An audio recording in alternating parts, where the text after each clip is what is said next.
Hello everyone, this is Himanshu Narula welcoming you all to the YouTube channel of our college, Dr. Radhakrishnan Girls College. First of all, I would like to congratulate you all on your 12th class result. Hope you all have scored good marks.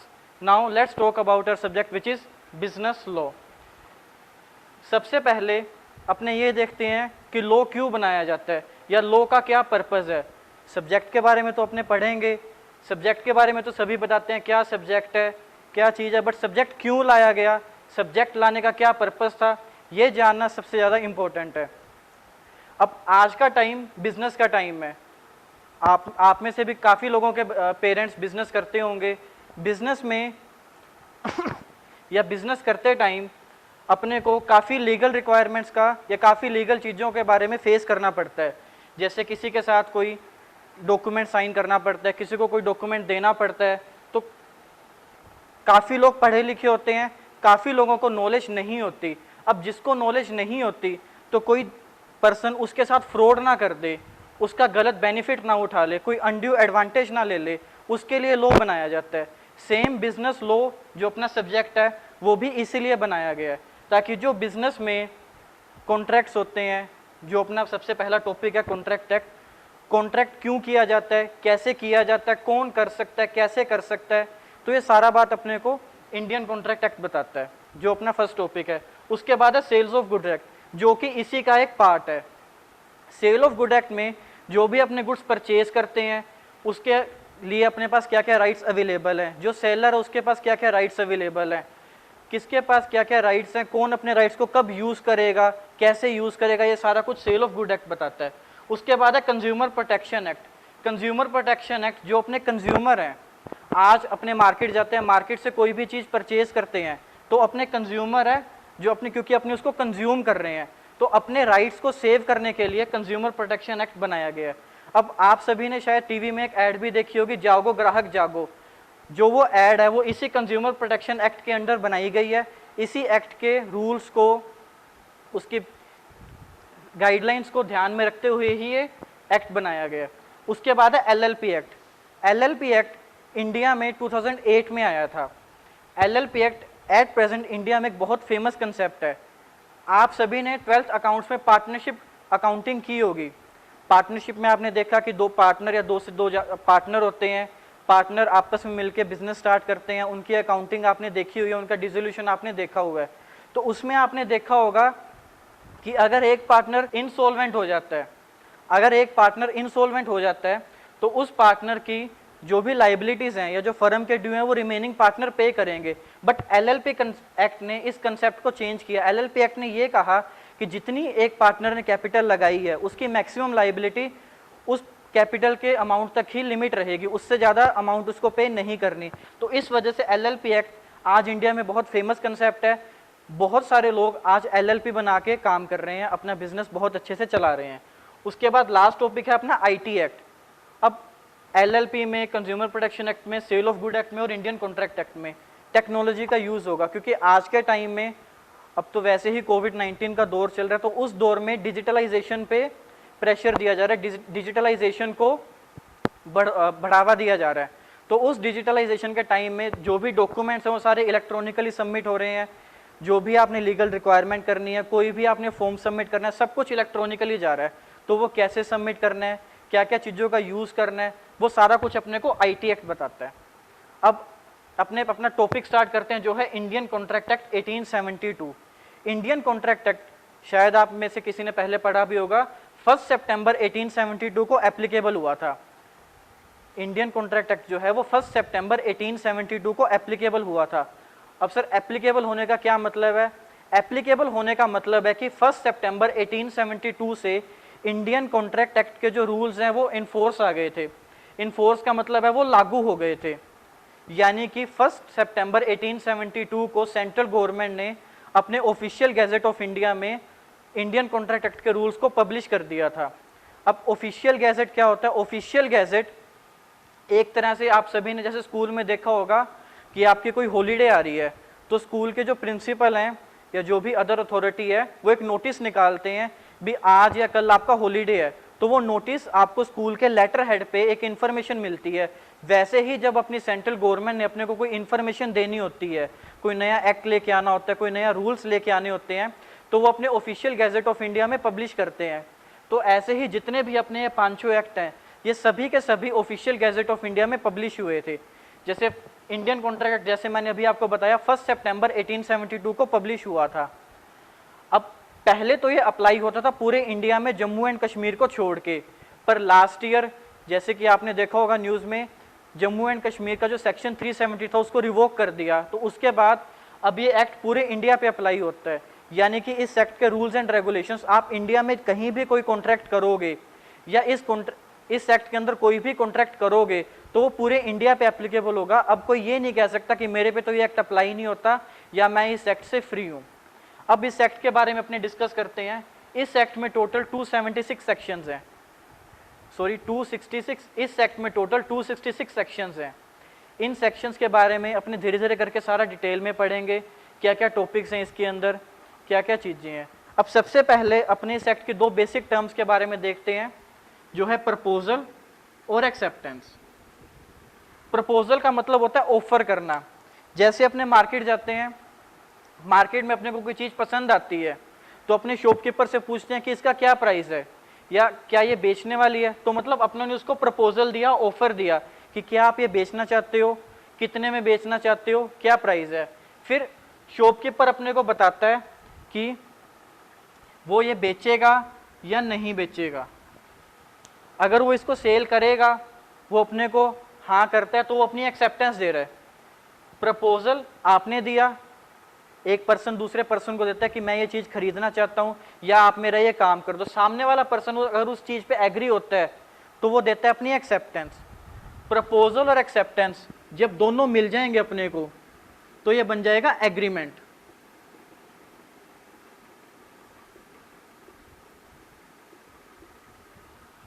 Agreement आप सभी ने कभी ना कभी सुना भी होगा, पढ़ा भी होगा, या नॉर्मल अपने प्रैक्टिकल लाइफ में एग्रीमेंट वर्ड का यूज़ होता रहता है। जैसे मान लो कोई रेंट पे रह रहा है तो वो रेंट एग्रीमेंट बनवाता है, कोई बिजनेस कर रहा है तो वो बिजनेस के लिए अलग अलग अपने जो ब्रांड है, ब्रांड से एग्रीमेंट होते हैं। तो ऐसे ही एग्रीमेंट होता है अपने कॉन्ट्रैक्ट एक्ट में, जो एक बेसिक टर्म है और पूरे कॉन्ट्रैक्ट एक्ट में इसका बहुत ज़्यादा यूज़ रहेगा। प्रपोजल और एक्सेप्टेंस एग्रीमेंट बन जाते हैं। अब एग्रीमेंट कोई भी कर सकता है, उसके लिए कोई बेसिक रिक्वायरमेंट नहीं है, एग्रीमेंट सारे हो जाते हैं। पर एग्रीमेंट से कॉन्ट्रैक्ट बनने के लिए एक चीज का होना जरूरी है, enforceable by law. Enforceable by law का मतलब है कि आप लॉ में जाके, कोर्ट में जाके या पुलिस में जाके उस चीज को चेंज करवा सकते हो या उस चीज के लिए आप हेल्प मांग सकते हो। जैसे मान लो मैंने किसी के साथ कोई एग्रीमेंट किया, अब उस पर्सन ने उस एग्रीमेंट को बीच में तोड़ दिया, एग्रीमेंट को आगे कंटिन्यू करने से या कंप्लीट करने से मना कर दिया, अब उस वजह से मुझे नुकसान होगा। तो अब उस नुकसान को रोकने के लिए या उस नुकसान की भरपाई के लिए मैं कोर्ट में जाऊंगा या पुलिस में जाके हेल्प मांगूंगा कि मैंने इस पर्सन के साथ कॉन्ट्रैक्ट एग्रीमेंट किया था, उस एग्रीमेंट को ये बीच में रोक रहा है, तो उसमें मेरी हेल्प करो। अब कोर्ट चेक करेगा कि ये एग्रीमेंट सही है या नहीं है। तो एग्रीमेंट सही कैसे होगा, इन्फोर्सेबल बाय लॉ से अपने चेक करेंगे। अब इन्फोर्सेबल बाय लॉ हो गया। अब अगर वो एग्रीमेंट, प्रपोजल, एक्सेप्टेंस अपने को मिल गई, इन्फोर्सेबल बाय लॉ है, तो वो बनेगा कॉन्ट्रैक्ट।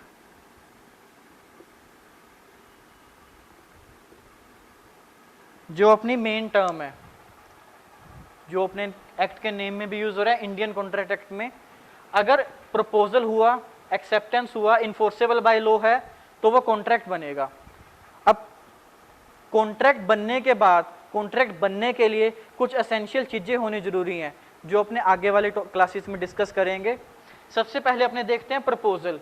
अब आपने प्रपोजल देना है या आपने किसी को कोई ऑफर देना है, तो आप कैसे दोगे? या तो आप रिटर्न में दोगे या आप उसको ओरली दोगे, जैसे अभी मैं आपको ओरली आपसे डिस्कस कर रहा हूं, तो आप ओरली दोगे। या फिर एक होता है इम्प्लाइड। इम्प्लाइड का मतलब होता है कि ना आपने उसको बोल के कुछ कहा, ना आपने उसको लिख के दिया, आपने जस्ट किसी साइन के थ्रू या इशारों में उस पर्सन से कांटेक्ट किया। जैसे अपने एक नॉर्मल बेसिक लाइफ के एग्जांपल डिस्कस करते हैं। मान लो आप रोड पे खड़े हो, आपके पास कोई व्हीकल नहीं है, आपने ऑटो पे कहीं जाना है, तो रोड से ऑटो वाला आ रहा है, आप उसको ऐसे हाथ करते हो रोकने के लिए, ऑटो वाला रुक जाता है। तो आपने प्रपोजल दिया, ऑटो वाले ने एक्सेप्ट कर लिया। अब वो आपसे पूछेगा कहाँ जाना है, आप उसे अपनी डेस्टिनेशन बताओगे। अगर वो अपनी डेस्टिनेशन पे जा रहा होगा तो आपको बिठा लेगा और वहाँ पे आपको ड्रॉप कर देगा। अगर वो नहीं जा रहा होगा तो वो अपना आगे चला जाएगा या आपको मना कर देगा। तो इस तरह से प्रपोजल 3 तरह से दिया जा सकता है। सेम एक्सेप्टेंस भी होती है। अब एक्सेप्टेंस भी या तो आप बोल के दे सकते हो, या आप रिटर्न में दे सकते हो, या सेम आप इम्प्लाइड दे सकते हो। अब सेम अपने ऑटो वाला एग्जांपल लेते हैं। ऑटो वाले को आपने रोका, आपने कहा कि मैंने इस XYZ प्लेस पे जाना है, उसने आपको इशारा कर दिया कि बैठ जाओ। अब उसने आपको बोल के नहीं कहा, उसने आपको रिटर्न में नहीं दिया, बट एक साइन के थ्रू उसने अपनी एक्सेप्टेंस दे दी। अब प्रपोजल आ गया, एक्सेप्टेंस हो गया, तो ये बन गया एग्रीमेंट। अब एग्रीमेंट से कॉन्ट्रैक्ट बनने के लिए जो एक मेन टर्म है enforceable by law. Enforceable by law her agreement में नहीं होगा, इसी वजह से आगे एक अपने टर्म भी पढ़ेंगे, all contract are agreement but all agreement are not contract. इस टर्म को अभी कुछ देर बाद अपने डिटेल में डिस्कस करेंगे भी इसका क्या मतलब था। अब enforceable by law her agreement में नहीं होगा। जैसे मान लो कोई एक राम नाम का पर्सन है, उसने एक श्याम नाम के पर्सन से कांटेक्ट किया कि मुझे इस एक्स पर्सन को मरवाना है। भी श्याम, जैसे अब राम एक नॉर्मल बिजनेसमैन है, उसने एक श्याम से कांटेक्ट किया जो एक गैंगस्टर है कि मुझे एक एक्स पर्सन की डेथ करवानी है। इसने प्रपोजल दिया, उसने एक्सेप्टेंस दे दिया, तो दोनों में एग्रीमेंट बन गया। पर आप खुद सोचो, क्या ये एग्रीमेंट इन्फोर्सेबल बाय लॉ होगा? क्या अपना जो इंडियन लॉ है वो इस चीज़ की परमिशन देगा अपने को कि आप जाके किसी पर्सन को मरवा दो या उसकी डेथ करवा दो? नहीं देगा। तो ये एग्रीमेंट इन्फोर्सेबल बाय लॉ नहीं है, तो ये कॉन्ट्रैक्ट नहीं बनेगा। सेम सेकंड एग्जांपल लेते हैं। मैं मार्केट गया, मैंने मार्केट से मान लो कहा कि मुझे 10 चेयर्स परचेज करनी है। जो सामने वाला शॉपकीपर था उसने एक्सेप्टेंस दे दी कि हाँ मैं आपको सेल कर दूंगा। उसने 5 चेयर्स भेज दी और पांचों की पांचों खराब थी, टूटी हुई थी। तो अब प्रपोजल हुआ था, एक्सेप्टेंस हुई थी, एग्रीमेंट तो बन गया था। अब जो मेरे पास चेयर आई हैं वो सारी की सारी टूटी हुई हैं, खराब हैं। तो अब मैं उसके पास वापस गया शॉपकीपर के पास, वो कहता कि मैं इन चेयर्स को वापस नहीं लेता, मैंने तो सही सलामत भेजी थी, ये आपकी गलती की वजह से टूटी हैं। अब मेरे पास क्या रेमेडी है? मैं किसके पास जाऊंगा? तो मैं उस चीज़ में या तो पुलिस के पास जाऊंगा या कोर्ट से जाके हेल्प मांगूंगा। अब कोर्ट मेरा एग्रीमेंट देखेगा, उसको लगेगा भी हाँ ये एग्रीमेंट इन्फोर्सेबल बाय लॉ है, मतलब ये कॉन्ट्रैक्ट है, तो वो इसको एक्सेप्ट कर लेगा और मेरी हेल्प करेगा। सेम ये जो बेसिक टर्म्स हैं ये अपने को पूरे कॉन्ट्रैक्ट एक्ट में बहुत हेल्प करेंगी। जितने भी अपने टॉपिक हैं वो सारे के सारे इन टर्म्स के थ्रू ही अपने पढ़ेंगे, इन्हीं के थ्रू ही अपने उनको आगे करेंगे। अब अभी अभी अपने एक टर्म के बारे में पढ़ा था, ये मैंने आपको बताया था, all contract are agreement but all agreement are not contract. मेरे दोनों एग्जाम्पल में जो मैंने अभी आपको दिए, एक तो राम और श्याम वाला, कि राम ने श्याम को कहा कि इस एक्स पर्सन को मरवाना है, क्रॉस मार दिया मतलब उसको खत्म करना है। तो क्या ये जो एग्रीमेंट था ये इन्फोर्सेबल बाय लॉ था? नहीं था। तो ये कॉन्ट्रैक्ट बनेगा? नहीं बनेगा। तो ये एग्रीमेंट तो था पर कॉन्ट्रैक्ट नहीं बना। अब जो सेकंड एग्जांपल था,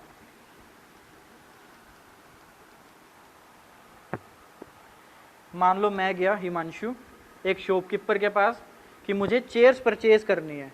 अब जी ये जो एग्रीमेंट था ये इन्फोर्सेबल बाय लॉ है, तो ये कॉन्ट्रैक्ट बन जाएगा। अब कॉन्ट्रैक्ट है तो कॉन्ट्रैक्ट बनने से पहले एग्रीमेंट होना जरूरी है, पर एग्रीमेंट के लिए कॉन्ट्रैक्ट का होना जरूरी है नहीं है।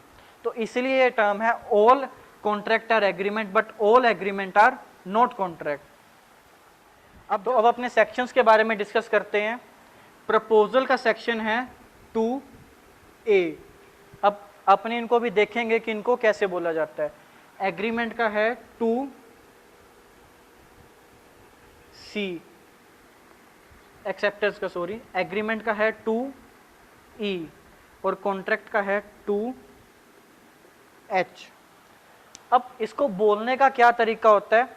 जो सबसे पहले वर्ड आता है, जैसे ये मैंने अभी लिखा, तो जो सबसे पहले वर्ड आता है इसको बोलते हैं सेक्शन। फिर जो बाद में ब्रैकेट में लिखा है इसे बोलते हैं सब सेक्शन। यानी कि जो प्रपोजल की डेफिनेशन है या ऑफर की डेफिनेशन है वो सेक्शन 2 सबसेक्शन ए में दी हुई है।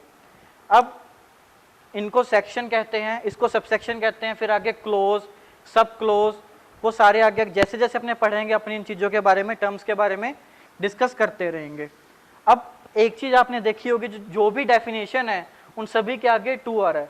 मतलब जितने भी एक्ट अपने पढ़ेंगे सभी में जो डेफिनेशंस होती हैं वो सेक्शन 2 में होती हैं। मतलब सेक्शन 2 जो एक्ट का होता है वो ऑलमोस्ट डेफिनेशंस को ही कवर करता है। जो भी अपने आगे डेफिनेशंस या टर्म्स यूज होंगे, जैसे प्रपोजल आया, एक्सेप्टेंस आया, एग्रीमेंट बना, कॉन्ट्रैक्ट बना, आगे और बहुत सारे टर्म्स आएंगे, बेलमेंट आएगा, ठीक है। आगे जैसे अपने सेल ऑफ गुड्स एक्ट में आएंगे तो अपने वहाँ पे रेमेडीज आएंगी, सेलर कौन होता है, बायर कौन होता है, कंसिडरेशन क्या होता है। तो इन सभी टर्म्स के बारे में अपने आगे धीरे धीरे करके डिस्कस करेंगे, जो सारी की सारी सेक्शन 2 में दी हुई हैं। अब प्रपोजल मैंने आपको बता दिया, एग्रीमेंट आपको बता, एक्सेप्टेंस आपको बता दिया, उनसे एग्रीमेंट बना। अब एग्रीमेंट अगर इन्फोर्सेबल बाय लॉ है तो वो कॉन्ट्रैक्ट बनेगा। अब कॉन्ट्रैक्ट एक्ट की जो डेफिनेशन आपके इंडियन कॉन्ट्रैक्ट एक्ट 1872 के अंदर दी हुई है वो डेफिनेशन भी यही है, an agreement enforceable by law is a contract. यानी कि एक एग्रीमेंट जो इन्फोर्सेबल बाय लॉ होगा, यानी कि जिसके लिए आप लॉ में हेल्प ले सकते हो, जिस एग्रीमेंट के रिगार्डिंग आप लॉ की हेल्प मांग सकते हो, आप लॉ कोर्ट के पास या पुलिस के पास जा सकते हो, वो कॉन्ट्रैक्ट बनेगा। तो कॉन्ट्रैक्ट की डेफिनेशन होप सो आपको क्लियर हो गई होगी। अब उसके बाद है एग्रीमेंट। अ प्रोमिस और set of promises to be fulfilled by a person is called agreement. यानी कि जब आप एक प्रोमिस करते हो या सेट ऑफ प्रोमिसेस, या तो एक प्रोमिस होगा या एक से ज्यादा प्रोमिस होंगे।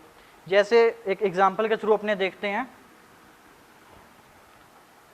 जैसे मान लो, जैसे अपने चेयर वाला एग्जांपल अभी लिया था कि मैं शॉपकीपर के पास गया, मैंने चेयर्स लेनी है, मैंने कहा कि मुझे 10 चेयर्स लेनी है, 2 टेबल लेने हैं, एक सोफा सेट लेना है और एक अलमीरा लेनी है।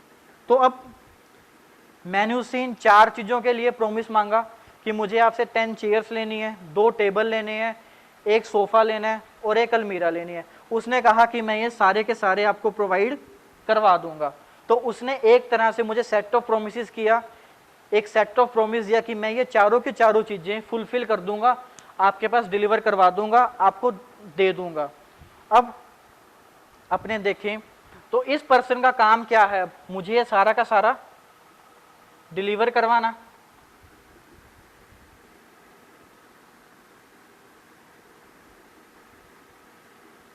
ये सारी की सारी गुड्स जो है मुझे डिलीवर करवाना, और मेरा काम क्या बनेगा कि जो भी इसकी पेमेंट होगी वो पेमेंट इसे देना। तो इस पेमेंट को और इस डिलीवरी को अपने कहते हैं कंसीडरेशन, जो एक नया वर्ड है।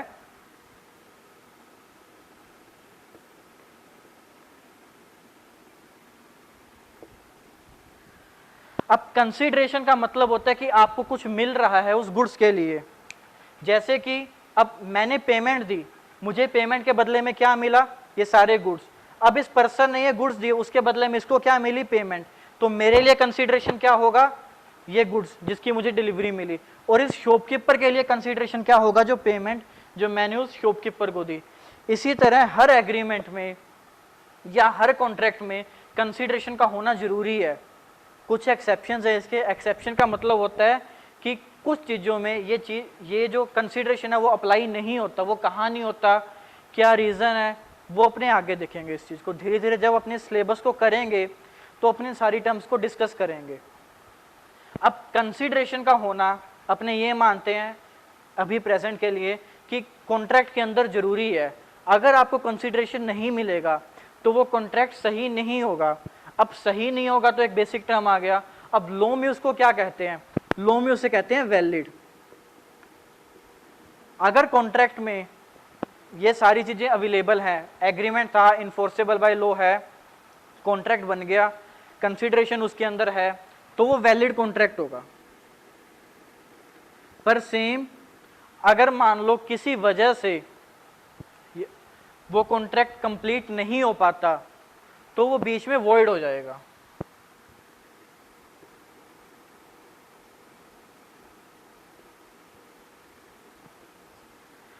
यानी कि वैलिड कॉन्ट्रैक्ट और वॉइड कॉन्ट्रैक्ट। अब वैलिड कॉन्ट्रैक्ट में, एक कॉन्ट्रैक्ट में जो एसेंशियल चीज़ें होनी चाहिए, अभी आपको एसेंशियल के बारे में नहीं पता, अपने अज्यूम करते हैं कि इस कॉन्ट्रैक्ट में सारी के सारी एसेंशियल जो एलिमेंट्स हैं वो अवेलेबल हैं, मौजूद हैं, तो ये एक वैलिड कॉन्ट्रैक्ट बन जाएगा। एक वैलिड कॉन्ट्रैक्ट को आप पूरे इंडिया में कहीं भी इन्फोर्स करवा सकते हो, जहां आपकी रेजिडेंस है या जो आपकी जुडिस्ट्रिक्शन है, उस जुडिस्ट्रिक्शन में आप इस वैलिड कॉन्ट्रैक्ट को इन्फोर्स करवा सकते हो, वहां जाके आप अपने रेमेडी अवेलेबल करवा सकते हो। अब वॉइड कॉन्ट्रैक्ट में आपको कहीं भी कोई भी रेमेडी नहीं मिलती। अब होप सो आपको ये एग्जाम्पल समझ में आ गया होगा, जिससे अपनों वैलिड कॉन्ट्रैक्ट को और कंसिडरेशन को समझा। अब एक थ्योरी पढ़ने के लिए आपने देखा होगा कि एक अपनी रीडिंग अप्रोच देखते हैं शुरू से लेके ही अब तक 12th क्लास तक, कि अपने रीडिंग के थ्रू थ्योरी को पढ़ते हैं, कि अपने पढ़ा, थ्योरी समझते गए, पढ़ते गए और अपने थ्योरी को याद करते हैं, क्रैम करते हैं। पर मेरी क्लास में, इस बिजनेस लॉ की क्लास में, अपने वो रीडिंग अप्रोच नहीं रखेंगे, अपने जो है फन लर्निंग अप्रोच रखेंगे, प्रैक्टिकल एग्जांपल्स के थ्रू थोड़ी फन के थ्रू, कोई बहुत लाइटन होके अपनी इस क्लास को करेंगे, ताकि आपको पढ़ने में भी इजी रहे, आप बोर ना हो क्लास में, और आपको बिल्कुल अपने फन के थ्रू या फन लर्निंग अप्रोच के थ्रू अपने इस कंसेप्ट को पढ़ेंगे। होप सो आपको आज की क्लास बहुत अच्छे से समझ आ गई होगी, कोई डाउट नहीं होगा। Thank you.